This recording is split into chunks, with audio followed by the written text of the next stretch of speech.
Hello everyone, welcome back to our channel. तो जहाँ पे हम डिस्कस करने वाले हैं जेआईबी का जो हमारा सब्जेक्ट है आईई एंड आईएफएस के latest style MCQs, 2 marks questions and case studies. तो जल्दी से जो है क्लास को स्टार्ट कर लेते हैं। तो क्लास को ज्वाइन कर लीजिए। फर्स्ट क्वेश्चन क्या है अब हमारे पास यहाँ पे? कहता है फर्स्ट क्वेश्चन कहता है identify which of the following statement about the unorganised sector are true और फॉल्स। ठीक है, हमें कुछ स्टेटमेंट्स यहाँ पे दे रखी हैं। अब उन स्टेटमेंट्स में हमें बताना है कौन सी स्टेटमेंट जो है वो यहाँ पे ट्रू है, कौन सी फॉल्स है रिगार्डिंग टू यहाँ पे अनऑर्गेनाइज्ड सेक्टर। ठीक है, तो पहली स्टेटमेंट यहाँ पे क्या कह रही है? The organised sector is governed by acts like the factories act, PF act. ठीक है, दूसरा यहाँ पे बोला जा रहा है कि जो वर्कर्स है in the unorganised sector are often receive less than the government prescribed salary, कि उनको सैलरी जो है यहाँ पे लेस मिलती है, जो कि सैलरी यहाँ पे गवर्नमेंट प्रिस्क्राइब्ड सैलरी जो दी जाती है उससे कम सैलरी उनको यहाँ पे मिलती है। तीसरा बोल रहा जा रहा है कि एम्प्लॉयमेंट जो है in unorganise sector is stable and legally protected, कि अनऑर्गेनाइज सेक्टर में जो है सैलरी यहाँ पे हम बात करेंगे कि एम्प्लॉयमेंट जो है वो लीगली प्रोटेक्टेड है एंड स्टेबल होती है। या फिर the sector relies heavily on labour and indigenous technologies पे वो रिलाई करता है अनऑर्गेनाइज सेक्टर। ठीक है, तो हम यहाँ पे ऑप्शन देख लेते हैं। पहला ऑप्शन है यहाँ पे फॉल्स ट्रू ट्रू फॉल्स, दूसरा है ट्रू फॉल्स ट्रू फॉल्स, तीसरा है यहाँ पे फॉल्स ट्रू, फोर्थ है ट्रू ट्रू फॉल्स ट्रू। ठीक है, तो जल्दी से हम एक्सप्लेनेशन देख लेते हैं यहाँ पे। देखो सिंपल सी बात है, अनऑर्गेनाइज सेक्टर है तो वो एक्ट्स के साथ कैसे जो है वो गवर्न हो सकता है। ठीक है, तो unorganised sector is not governed by the formal acts, क्योंकि वो सेक्टर ही अनऑर्गेनाइज्ड है। ठीक है, तो ये स्टेटमेंट क्या होगी यहाँ पे? रॉन्ग हो गई। दूसरी स्टेटमेंट यहाँ पे बोली जा रही थी कि वर्कर्स को यहाँ पे जो सैलरी है वो कम मिलती है, less than the prescribed salary. Yes, unorganised sector है यहाँ पे, क्योंकि यहाँ पे कोई रूल एंड रेगुलेशंस नहीं है, लीगली यहाँ पे चीजें नहीं देखी जा रही हैं। तो यहाँ पे जो सैलरी है वो कम दी जाती है वर्कर्स को एज कंपैरिजन टू जो है अदर सेक्टर्स में, ऑर्गेनाइज सेक्टर्स में, जहाँ पे गवर्नमेंट जो है वो सब चीजें प्रिस्क्राइब्ड करती है कि मिनिमम सैलरी इतनी होनी चाहिए। ठीक है, तो ये यहाँ पे हम बात करेंगे कि एम्प्लॉयमेंट जो है इन अनऑर्गेनाइज सेक्टर, यहाँ पे बोला जा रहा है यस, ये सेकंड जो है यहाँ पे स्टेटमेंट करेक्ट है। अब थर्ड स्टेटमेंट क्या बोली जा रही है कि एम्प्लॉयमेंट जो है unstable and lack legal protection, क्योंकि यहाँ पे लीगल प्रोटेक्शन तो कोई है ही नहीं, बट यहाँ पे बोला जा रहा है लीगली प्रोटेक्टेड है क्योंकि वो किसी एक्ट के द्वारा गवर्न नहीं हो रहा है, अनऑर्गेनाइज सेक्टर है। तो ये यहाँ पे क्या हो गया? रॉन्ग हो गया। अब यहाँ पे बोला जा रहा है फोर्थ में कि वो लेबर पे डिपेंड करते हैं ऐसे सेक्टर्स एंड इंडिजीनियस टेक्नोलॉजीज पे। यस, ये यहाँ पे करेक्ट है कि ऐसे सेक्टर्स जो हैं वो मेनली लेबर पे ही, हाईली लेबर पे ही जो है वो डिपेंड करते हैं, इंडिजीनियस टेक्नोलॉजीज पे डिपेंड करते हैं। तो ये ऑप्शन यहाँ पे करेक्ट है। ठीक है, अब इस एनालिसिस के बिहाफ पे आपने बताना है कौन सा ऑप्शन यहाँ पे करेक्ट ऑप्शन है। यस, जल्दी से आंसर कर दीजिए। यस, ऑप्शन सी जो यहाँ पे करेक्ट है।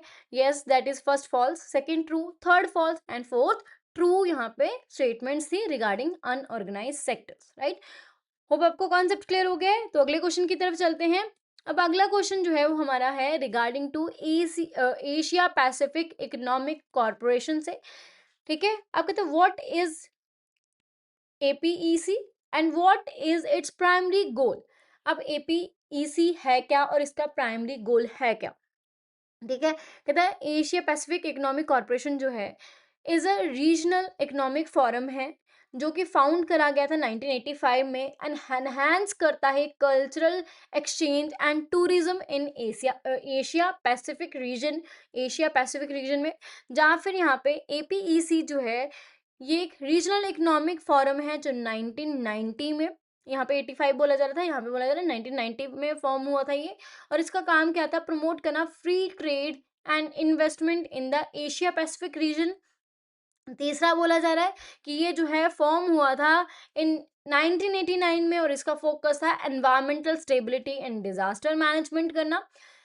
चौथा यहाँ पे बोला जा रहा है कि 1989 में ही फॉर्म हुआ था, बट इसका मेन फोकस क्या था? एनहेंस, ये क्या करना चाह रहा था? Prosperity through sustainable and inclusive growth in the Asia Pacific region. ठीक है, हमें बताना है इनमें से कौन सी स्टेटमेंट यहाँ पे करेक्ट स्टेटमेंट है रिगार्डिंग टू एपीईसी। एक्सप्लेनेशन देख लेते हैं यहाँ पे हम। कहता है APEC does not primarily focus on cultural exchange and tourism, तो ये टूरिज्म पे यहाँ पे वर्क नहीं करती और ना ही ये 1985 में फॉर्म हुई थी, तो ये तो रॉन्ग होगी। तो ना ही ये 1990 में फॉर्म हुई थी। एंड ये कहता है यहाँ पे and it's focus is broader then free trade, तो फ्री ट्रेड ही सिर्फ इसका फोकस नहीं है, इससे ज्यादा ब्रॉडर इसका फोकस है, तो ये भी यहाँ पे क्या होगी, रॉन्ग होगी स्टेटमेंट।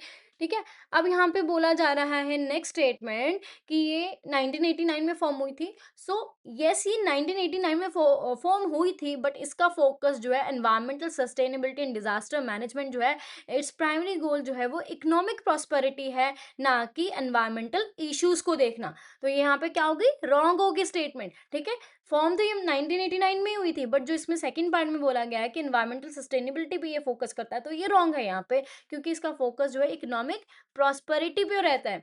तो फोर्थ स्टेटमेंट में तो ये चीज बोली जा रही है कि यस 1989 में यहाँ पे फॉर्म हुआ था, ये फाउंड करा गया था।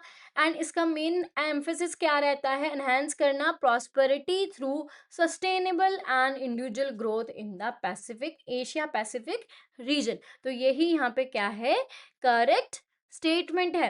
राइट, तो होप आपको कॉन्सेप्ट क्लियर हो गया है कि एपीईसी कब फॉर्म हुई है और इसका प्राइमरी प्राइमरी गोल क्या है। राइट, सो होप आपको कॉन्सेप्ट क्लियर है। तो अगले क्वेश्चन की तरफ चलते हैं। अगला क्वेश्चन क्या कहता है यहाँ पे, अब हमें आइडेंटिफाई करना the correct statement regarding the components of money supply M3। M3 में क्या क्या कंपोनेंट्स आते हैं वो हमें यहाँ पे देखने हैं। ऑप्शंस हमें दे रखे हैं, पहला currency with the public is a compound of M3, कहते हैं जो करेंसी पब्लिक के पास है वो यहाँ पे कंपाउंड है M3 का। दूसरा बोला जा रहा है time deposit with banks and excluded from the M3, कहते हैं जो टाइम डिपॉजिट्स हैं बैंक की वो एक्सक्लूड होती हैं from the M3। And third बोला जा रहा है demand deposit with the bank, bank के साथ जो डिमांड डिपॉजिट्स हैं वो यहाँ पे इंक्लूड करे जाते हैं। एंड अदर डिपॉजिट्स को जो है आरबीआई के साथ, वो भी इसका पार्ट है M3 का। ठीक है, तो हमें यहाँ पे ऑप्शंस दे रखे हैं। ऑप्शन पहला है कि ट्रू, जो है 1, 3 एंड 4 स्टेटमेंट जो है वो ट्रू है और सेकंड स्टेटमेंट फॉल्स है। दूसरा बोला जा रहा है 1, 2, 3 जो है वो ट्रू है एंड 4 जो है वो फॉल्स है।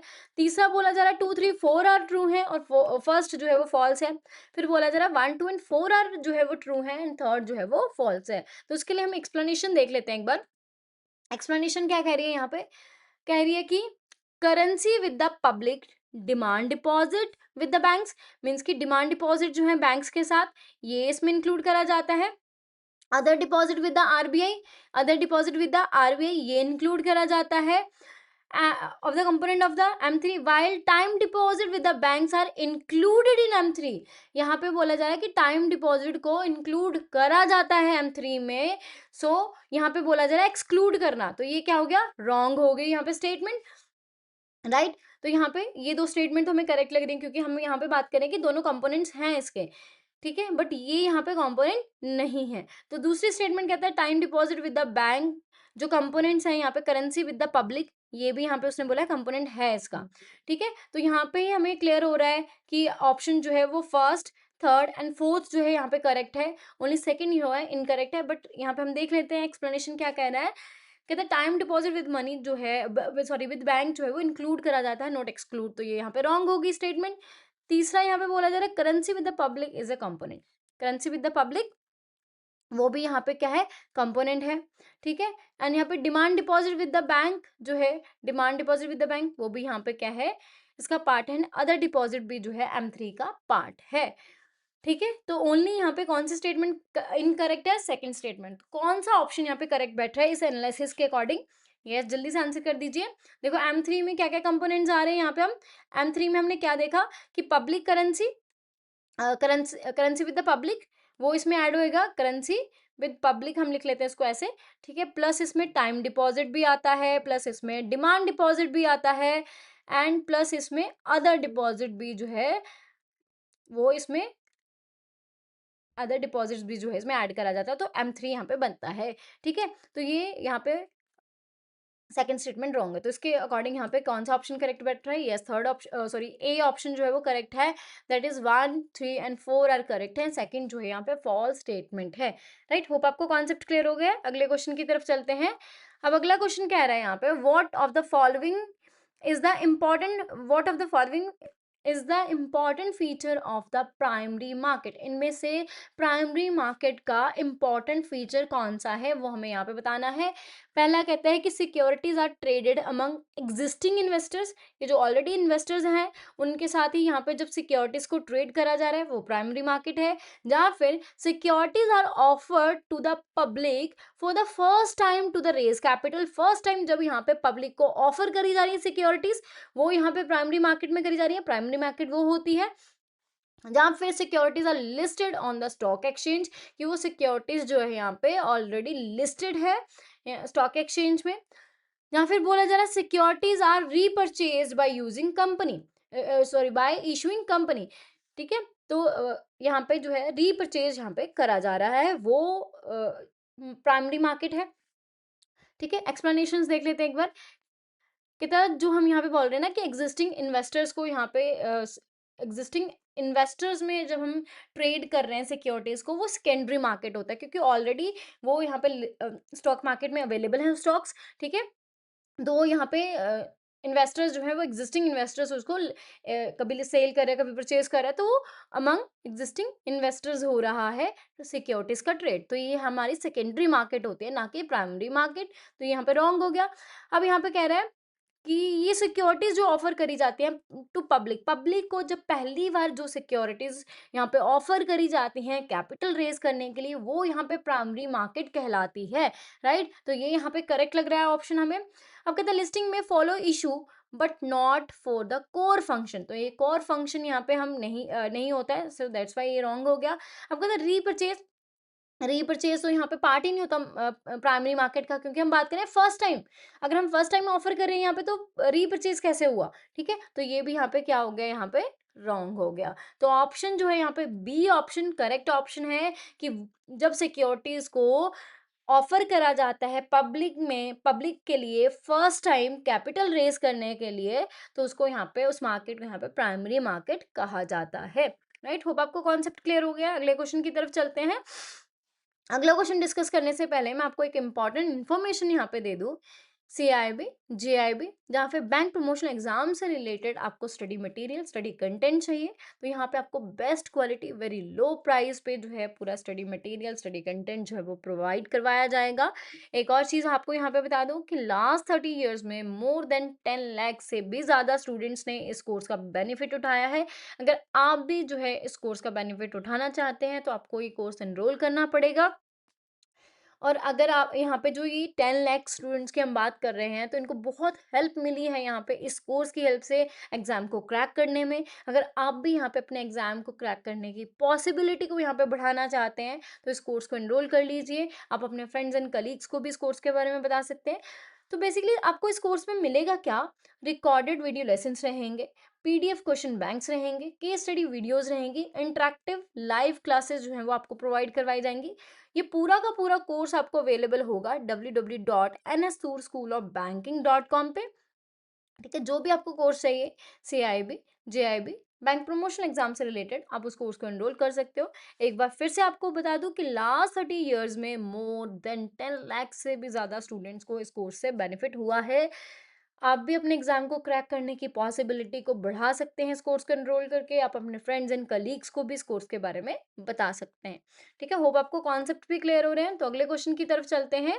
अब अगला क्वेश्चन क्या कहता है यहाँ पे, देखो यहाँ पे हमें क्या दे रखा है, मनी सप्लाई बेस्ड उन्हें सोर्स साइड दे रखा है, कंसोलिडेटेड बैलेंस शीट की अमाउंट्स हमें शो दे रखी है कि क्या क्या है। हमें पता क्या करना, what is a money supply M3 from the source side. M3 क्या रहेगा सोर्स साइड से, वो हमें पता करना है। इन्फॉर्मेशन क्या क्या दे रखी है, net bank credit to the government 1,50,000 crore and bank credit to commercial sector that is 1,10,000 crore. Net foreign exchange assets 50 crore के दे रखे हैं। Government's currency liability to public जो दे रखा है वो 2,000 करोड़ है। And net non monetary liabilities जो है वो यहाँ पे 12,000 करोड़ की हैं। And statutory liquidity ratio, holding ratio बोल रखा है हमें 35,000 करोड़ की है। तो M3 कैलकुलेट करते टाइम ये तो हम इंक्लूड नहीं करेंगे इसमें, तो इसका तो कोई काम नहीं है यहाँ पे, ठीक है। इन सबको देखना है। अब हम देखते हैं कैसे इनको देखना है। तो ऑप्शंस क्या है, पहले हम वो देख लें। ऑप्शन है, पहला है 3,20,000 करोड़, दूसरा है 3,00,000 करोड़, तीसरा 3,12,000 करोड़ एंड चौथा है 2,98,000 करोड़। ठीक है, तो अब देखो ये सारी चीजें इसमें प्लस होंगी, जो यहाँ पे नेट नॉन मॉनेटरी लाइबिलिटीज हैं वो इसमें से माइनस कर देंगे तो हमारे पास वैल्यू आ जाएगी M3 की। तो यहाँ पे देख लीजिए क्या वैल्यू रहने वाली है, पहले हम प्लस कर लेंगे इसमें 1,50,000 करोड़ जो कि थे हमारे यहाँ पे net bank credit to government. ठीक है, वो ऐड कर लिया। अब उसमें यहाँ पे ऐड कर देंगे हम यहाँ पे bank credit to commercial sector, ये गवर्नमेंट था, अब यहाँ क्रेडिट, अब यहाँ पे बैंक क्रेडिट जो है कमर्शियल सेक्टर को 1,10,000 का है। ठीक है, 1,10,000 करोड़ प्लस हम इसमें कर देने वाले हैं अब नेट फॉरेन एक्सचेंज एसेट जो आ रहा है यहाँ पे 50,000 का। ठीक है, 50,000 इसमें प्लस कर दिया जाएगा। अब हमारे पास गवर्नमेंट करेंसी लाइबिलिटी क्या है, government currency liability to public 2,000 crore की। ठीक है, अब इसमें माइनस हमें क्या करना है, नॉन मॉनेटरी लाइबिलिटीज जो नेट हमें दे रखी हैं वो हम इसमें से माइनस कर देंगे तो हमारे पास वैल्यू जो है यहाँ पे आ जाएगी। ठीक है, तो इसको कैलकुलेट कर लीजिए, यस आप भी साथ के साथ इसको कैलकुलेट करिए, क्या वैल्यू आने वाली है। यस, ये आ जाएगा यहाँ पे हमारे पास 3,00,000 की वैल्यू आ जाएगी, इसको प्लस माइनस कर देंगे तो 3,00,000 करोड़ जो है यहाँ पे वैल्यू आने वाली है। तो ऑप्शन जो है यहाँ पे बी ऑप्शन जो है यहाँ पे करेक्ट ऑप्शन हो रहा है, दैट इज 3,00,000 करोड़ जो है यहाँ पे वैल्यू आ रही है। राइट, होप आपको कॉन्सेप्ट क्लियर हो गया है। तो अगले क्वेश्चन की तरफ चलते हैं। अगला क्वेश्चन क्या कहता है यहाँ पे, अब कह रहा है public issues can be classified into, यहाँ पे क्वेश्चन क्या पूछा रहा है, which of the following statement about public issue in capital market are correct. ठीक है, स्टेटमेंट दे रखी हैं, उसमें वो स्टेटमेंट हमें दे रखी है पब्लिक इशू के रिगार्डिंग इन कैपिटल मार्केट।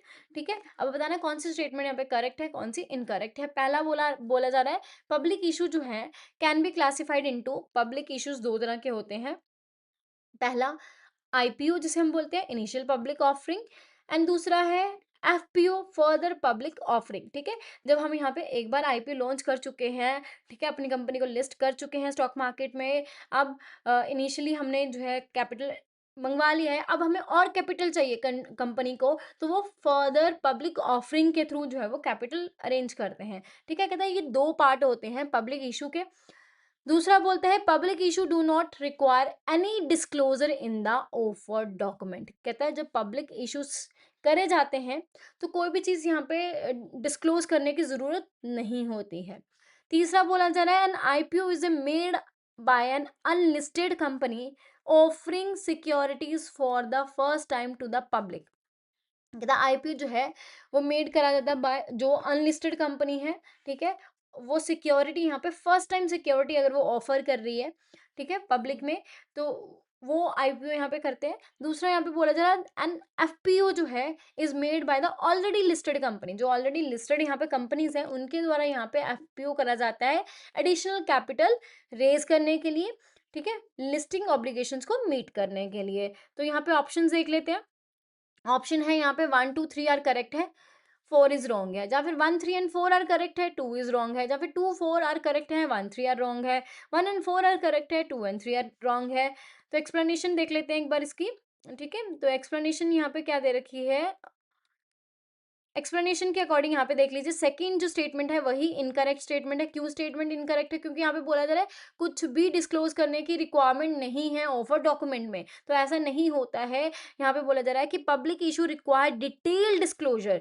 ठीक है, हमें यहाँ पे disclosure and investor protection guidelines के अंडर हमें हर एक चीज डिस्क्लोज करनी पड़ेगी जब हम यहाँ पे आईपीओ लॉन्च कर रहे हैं, कि कंपनी का साइज क्या है, कंपनी के एसेट्स क्या है, कंपनी के प्लस पॉइंट्स क्या है, कंपनी के नेगेटिव पॉइंट्स क्या है। राइट, ईच एंड एवरीथिंग यहाँ पे बताना पड़ेगा। तो ये यहाँ पे रॉन्ग होगी स्टेटमेंट, फर्स्ट स्टेटमेंट यहाँ पे करेक्ट है, यस आईपीओ और एफपीओ के थ्रू यहाँ पे जो है पब्लिक इश्यूज मंगवाए जाते हैं, आईपीओ फर्स्ट टाइम जब करा जाता है, एंड फर्दर जब हमें एडिशनल कैपिटल चाहिए तो एफपीओ से हम जो है फंड यहाँ पे रेज करते हैं। ठीक है, तो ये यहाँ पे करेक्ट है। थर्ड यहाँ पे स्टेटमेंट वो भी करेक्ट है, कहता है अनलिस्टेड कंपनीज है और वो यहाँ पे फर्स्ट टाइम ऑफर कर रही हैं सिक्योरिटीज पब्लिक को, तो वो आईपीओज होती हैं यहाँ पे, तो करेक्ट है यहाँ पे। एंड एफपीओ जो ऑलरेडी लिस्टेड कंपनीज है उनको एडिशनल कैपिटल चाहिए, वो रेज़ करना चाह रही हैं, तो वो एफपीओज़ होती हैं, राइट? तो ये दोनों ही ऑप्शन यहाँ पे करेक्ट है, बस ओनली सेकंड ऑप्शन जो है इनकरेक्ट है। दैट्स व्हाई यहाँ पे ऑप्शन जो है बी ऑप्शन करेक्ट ऑप्शन है कि 1, 3 एंड 4 आर करेक्ट है, सेकंड जो है वो इनकरेक्ट स्टेटमेंट है, राइट? होप आपको कॉन्सेप्ट क्लियर हो गया है। तो अगले क्वेश्चन की तरफ चलें। तो अगला क्वेश्चन क्या कहता है यहाँ पे? ओके, तो क्वेश्चन पूछा जा रहा है, what is the minimum net worth required for a bank after investing in the equity of A pension fund management subsidiary. कहता है मिनिमम नेटवर्थ कितनी रिक्वायर्ड है बैंक्स के लिए अगर वो यहाँ पे इन्वेस्ट कर देते हैं after investing in the equity of the pension fund management subsidiary. ठीक है, जो पेंशन फंड के लिए उन्होंने फंड मैनेजमेंट सब्सिडरी बनाई है, उसमें बैंक को कितना यहाँ पे मिनिमम नेटवर्थ चाहिए आफ्टर इन्वेस्टिंग। ठीक है, 1,000 करोड़, 750 करोड़, 500 करोड़ या फिर 250 करोड़। तो एक बार एक्सप्लेनेशन देख लेते हैं। कहता 1,000 करोड़ जो है is not a specified post investment requirement. तो ये पोस्ट इन्वेस्टमेंट रिक्वायरमेंट नहीं है, ये ज्यादा अमाउंट है, यहाँ पे क्रॉस हो जाएगा। या 750 एक्सीड कर रही है रिक्वायरमेंट थ्रेशोल्ड, ये भी एक्सीड कर रही है, तो ये भी रॉन्ग हो गया।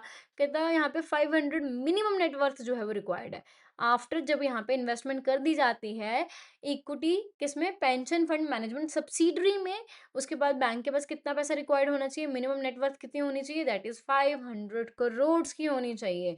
ठीक है, सो 250 यहाँ पे लेस हो जाएगा, below manage mandate limit below हो जाएगा ये।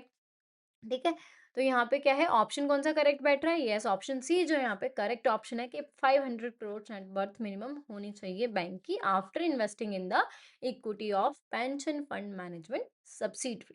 राइट, होप आपको कॉन्सेप्ट क्लियर हो गया है। अगले क्वेश्चन की तरफ चलते हैं। तो अगला क्वेश्चन डिस्कस करने से पहले मैं आपको एक और इम्पॉर्टेंट इन्फॉर्मेशन यहाँ पे दे दूं कि अगर आप यहाँ पे मॉक टेस्ट प्रैक्टिस करना चाहते हो, ठीक है, जेआरबी के जो हमारे चारों सब्जेक्ट हैं उनके बहुत सारे मॉक टेस्ट यहाँ पे अवेलेबल हैं। उनको आप रियल टाइम प्रैक्टिस करना चाहते हो, वो भी फ्री ऑफ कॉस्ट, तो आपको यहाँ पे www.jibcibonline.com पे आना पड़ेगा। ठीक है, तो यहाँ पे आप जो है बहुत सारे मॉक टेस्ट को, हर सब्जेक्ट के बहुत सारे मॉक टेस्ट अवेलेबल हैं, उनको रियल टाइम प्रैक्टिस कर सकते हो। उससे आपको बेनिफिट क्या होगा, टाइम मैनेजमेंट में आपको हेल्प मिलेगी एंड आपको पता चल पाएगा कि कैसे क्वेश्चंस जो हैं वो एग्जाम में पूछे जाते हैं। ठीक है, वो भी फ्री ऑफ कॉस्ट आप इनको यहाँ पे प्रैक्टिस कर सकते हो।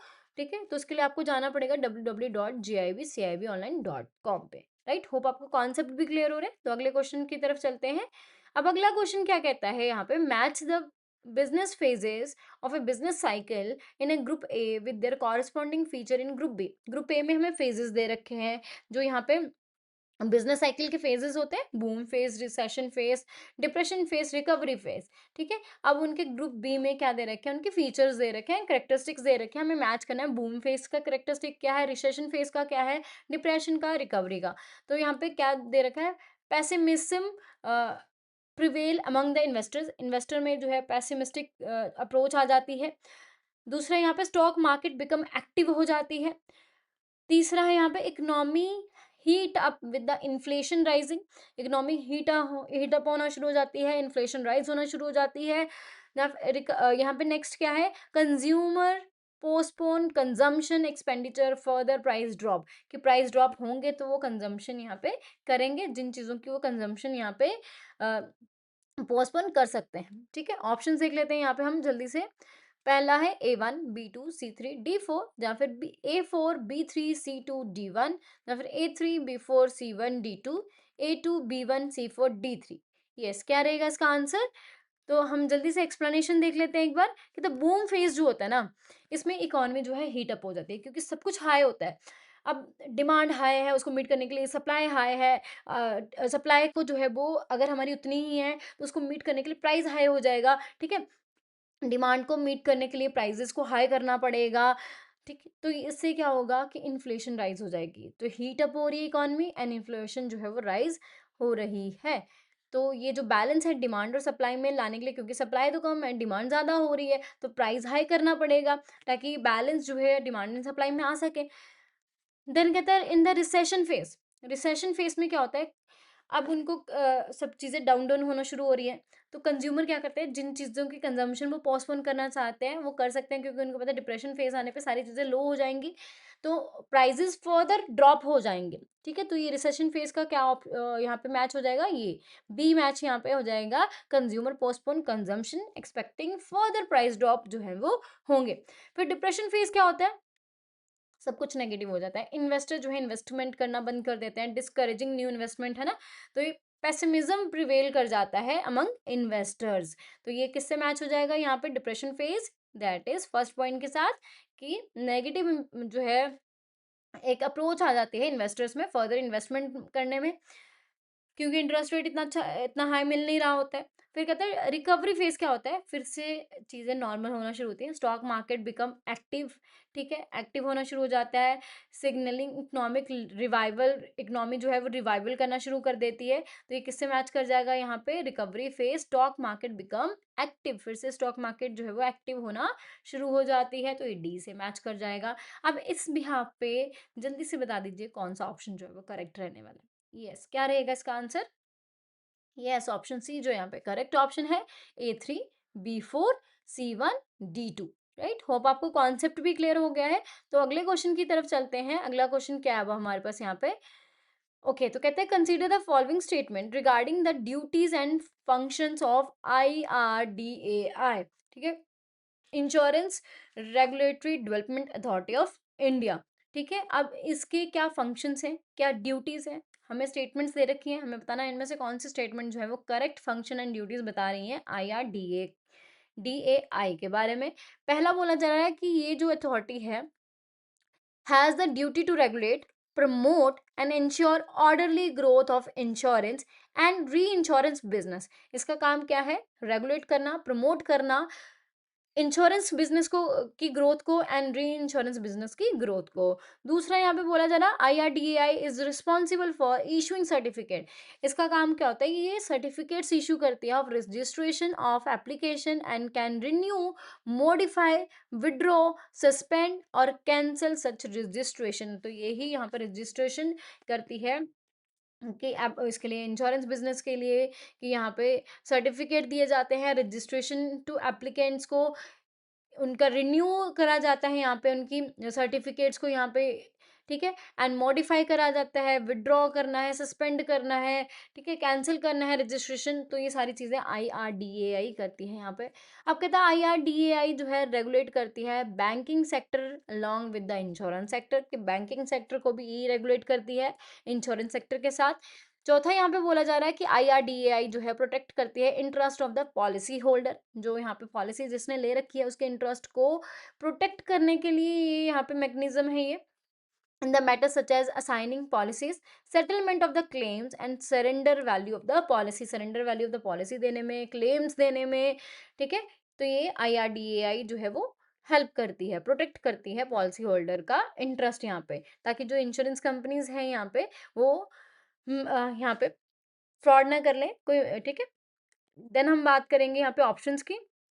पहला ऑप्शन है 1 and 2 आर करेक्ट है, 3 and 4 इनकरेक्ट है, 1 2 4 आर करेक्ट है, 3 इज इनकरेक्ट है, जहाँ पे 2 and 3 करेक्ट है, 1 and 4 इनकरेक्ट है, ऑल 4 स्टेटमेंट आर करेक्ट, ठीक है। तो जल्दी से हम यहाँ पे एक्सप्लेनेशन देख लेते हैं। कहता है IRDA की ड्यूटी है रेगुलेट करना, प्रमोट करना, इंश्योर करना orderly growth insurance and re insurance business. तो ये तो यहाँ पे स्टेटमेंट करेक्ट हो गई। दूसरी स्टेटमेंट यहाँ पे क्या बोली जा रही थी, IRDA issue certificate of registration, can renew, modify, withdraw, suspend, cancel of them. तो ये भी यहाँ पे क्या है, करेक्ट है स्टेटमेंट।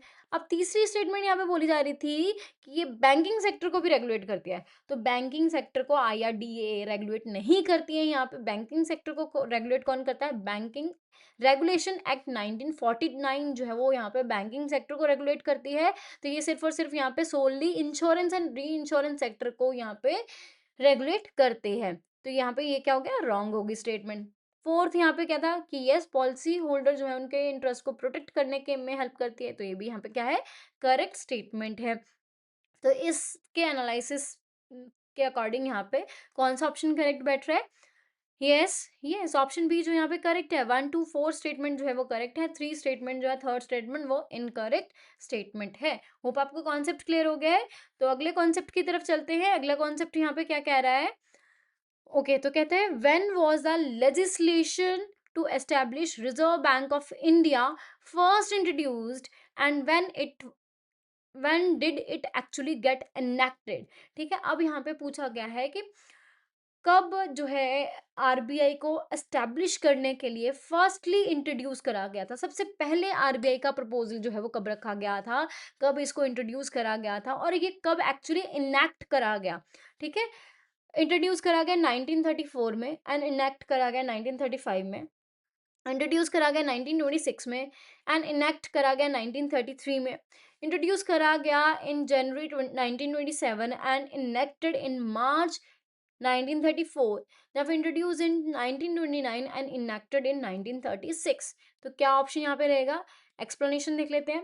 कहते हैं 1934 में इनेक्टेड ईयर है, नॉट इंट्रोड्यूस्ड ईयर। देखो क्या हुआ था कि 1934 में इनेक्ट करा गया था और इम्प्लीमेंटेशन है जो इसकी वो 1 अप्रैल जो है वो 1 अप्रैल 1935 को रही। ठीक है, इनेक्ट जो है ये एक्ट जो है अगर हम बात करें ना तो ये 1934 में ही, मार्च की 1934 से ही इस एक्ट के ऊपर वर्क चल रहा था। बट अगर हम बात करें ना कि वर्क में ये कब आया, कब इम्प्लीमेंटेशन में आया, तो 1935 में आया। बट फर्स्ट इंट्रोड्यूस कब करा गया वो हम यहाँ पे देखेंगे, तो फर्स्टली ये 1934 में इंट्रोड्यूस नहीं करा गया था, उससे पहले करा गया था।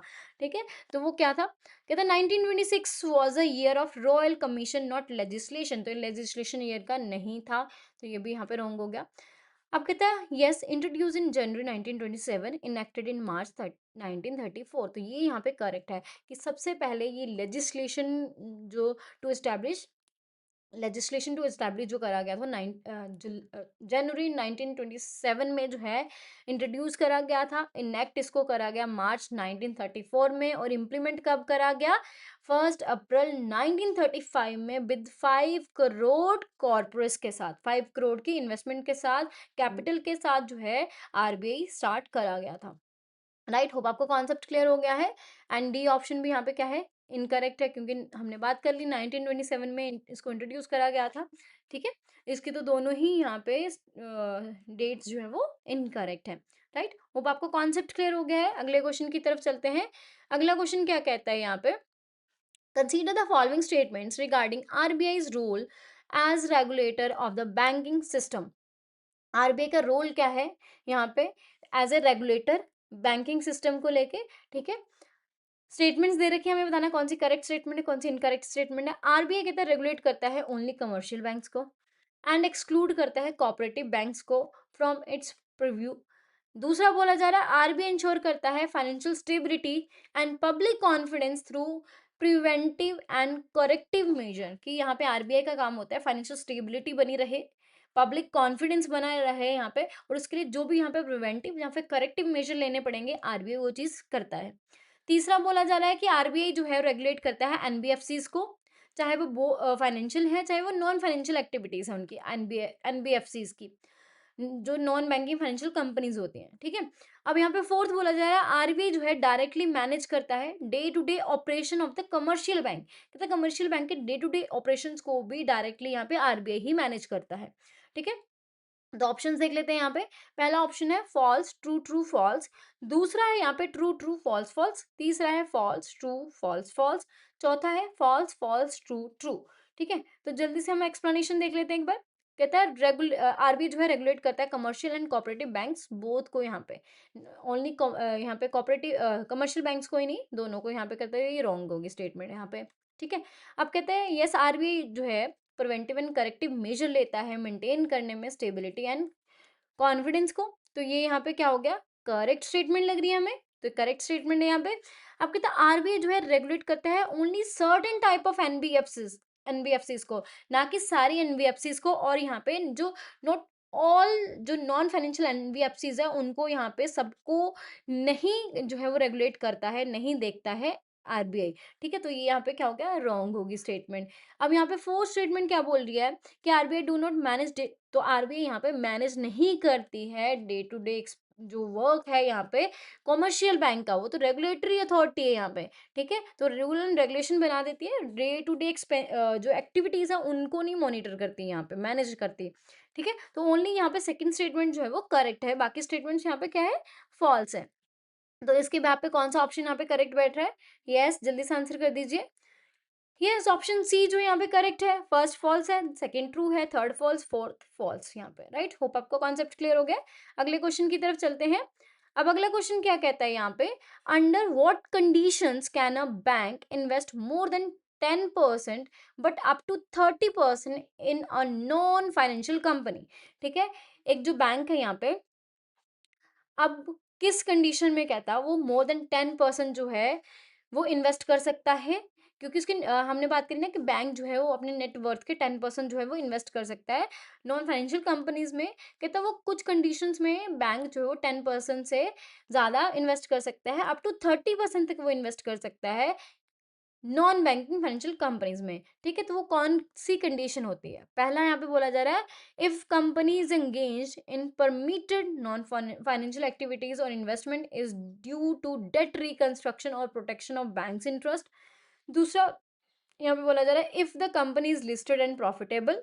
तीसरा बोला जा रहा है, if the bank has CRAR above 12%, या फिर if the investment is approved by SEBI. ठीक है, तो जल्दी से एक्सप्लेनेशन देख लेते हैं।